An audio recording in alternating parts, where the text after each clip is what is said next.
Roma ha subido la apuesta. Hoy, 2 de julio, la Doctrina de la Fe publicó un duro decreto sobre la Sociedad de San Pío X, y sus consecuencias no afectan solo a 4 nuevos obispos. Se extienden a los sacerdotes, los sacramentos e, incluso, en parte, a los fieles. En este video les leeré la acusación de Roma, punto por punto. Pero, sobre todo, les explicaré algo que casi nadie dice con claridad. ¿Qué cambia, en la práctica, para quienes asisten a misa en la fraternidad? Porque hay mucha confusión al respecto, y la confusión en estos asuntos solo causa daño. Y hay una sorprendente coincidencia. Hace 38 años, el 2 de julio de 1988, Juan Pablo II firmó el documento que hablaba de una ruptura tras las consagraciones de Lefebvre. Hoy, en la misma fecha, la historia parece repetirse. Vayamos al grano. El decreto de la Doctrina de la Fe, de hecho, plantea una serie de acusaciones específicas. Enumerémoslas una por una, porque cada una tiene su importancia. Primer cargo: los 6 obispos. Los 2 que consagraron y los 4 que fueron consagrados son declarados formalmente excomulgados. Ya lo sabíamos ayer. La excomunión automática ahora también se confirma oficialmente. Segundo cargo, y aquí la cosa se complica. No se trata solo de los obispos. El decreto afirma que los ministros sagrados pertenecientes a la Sociedad de San Pío X están en cisma y, por lo tanto, deben ser considerados cismáticos. En otras palabras, todos los sacerdotes de la sociedad, no solo los obispos. Presta atención a este detalle. La tercera acusación, la más delicada de todas: los fieles. El decreto establece que los laicos que se adhieren formalmente al cisma de la compañía también serán considerados cismáticos y excomulgados. Centrémonos en esa palabra, porque es la que lo cambia todo, formalmente. Volveremos a ella en breve, porque ahí es donde se decide el destino de cientos de miles de personas. Cuarto cargo: los sacramentos. El decreto afirma que el clero de la fraternidad administra los sacramentos ilegalmente. Y llega al punto más sensacional. Las confesiones escuchadas por esos sacerdotes y los matrimonios celebrados ante ellos son declarados inválidos. Quinto y último elemento: una nota explicativa que acompaña al decreto.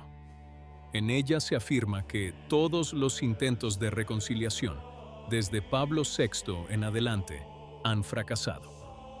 Es la forma que tiene Roma de decir: lo hemos intentado durante décadas, ahora basta. Esa es la acusación, una muy grave. Pero ahora viene la parte que realmente necesitas entender, porque es la parte sobre la que los titulares están confundiendo a la gente. Volvamos a esa palabra: formalmente. El decreto no dice que cualquiera que ponga un pie en una capilla de la fraternidad quede automáticamente excomulgado. Dice algo más precisamente: quienes se adhieren formalmente al cisma se ven afectados. ¿Y qué significa unirse formalmente? Significa adoptar conscientemente la postura de ruptura con el Papa, negar que se le deba obediencia, considerarse parte de una estructura alternativa a la Iglesia. Es un acto de voluntad, no una mera presencia física en una capilla. Este es el punto que ningún medio de comunicación importante ha dejado claro. La mayoría de los fieles que asisten a esas misas no se adhieren formalmente a ningún cisma. Van allí para la misa antigua, por reverencia, para los sacramentos. Muchos ni siquiera siguen las normas canónicas. Estas personas, según la lógica misma de la ley, no son excomulgadas simplemente por estar allí. Incluso cardenales como Burke lo han afirmado recientemente. La excomunión no se extiende automáticamente a toda una población. Afecta a quienes cooperan de forma consciente y voluntaria. El decreto es severo, pero no excomulga a 600,000 personas de un plumazo. Quienes siguen este canal ya se estarán preguntando, ¿pero qué se supone que debo hacer, ya que asisto a esa misa de vez en cuando? Respondamos con hechos, sin alarmismo ni fingimiento. Respecto a la misa celebrada por los sacerdotes de la fraternidad sigue siendo válida. El decreto no lo niega. Asistir a ella no te convierte en cismático, a menos que adoptes la lógica de romper con el Papa. En lo que respecta a la confesión, el tema es serio y debe abordarse con honestidad. El Papa Francisco, durante el Jubileo de la Misericordia, otorgó a los sacerdotes de la fraternidad la facultad de oír válidamente las confesiones, y luego la extendió con el tiempo. Fue, en efecto, una concesión. El decreto de hoy, en efecto, revoca esa concesión, y sin esa facultad, según el derecho canónico, la absolución de esos sacerdotes vuelve a ser inválida, salvo en casos de peligro de muerte, en los que cualquier sacerdote puede absolver. En la práctica, si un creyente quiere estar seguro de la validez de su confesión, hará bien, de ahora en adelante, en confesarse con un sacerdote diocesano o con una comunidad en plena comunión. No es un castigo, es simplemente lo que garantiza la certeza del sacramento. Lo mismo ocurre con los matrimonios. Aquellos celebrados ante un sacerdote de la fraternidad, sin las condiciones canónicas adecuadas, corren el riesgo de ser declarados inválidos. Un problema real que afecta a las familias reales. Por eso digo que este decreto es explosivo, no tanto para los obispos, cuyo destino ya estaba sellado, sino por la onda expansiva que llega hasta los últimos fieles. Y aquí conviene aclarar algo, con objetividad. El decreto de Roma es, canónicamente hablando, coherente. Si hay un cisma, hay consecuencias. Y es justo que sean claras. Quienes ostentan el poder tienen el deber de declarar dónde está el límite. Pero también es cierto, como han señalado cardenales desprevenidos, que un enfoque riguroso corre el riesgo de alienar aún más a la gente. Ayer mismo, Müller señaló que la severidad entre los tradicionalistas a menudo ha tenido el efecto contrario. Y hoy, Roma ha optado, a pesar de todo, por el camino más difícil. La sociedad, por su parte, se niega a ceder.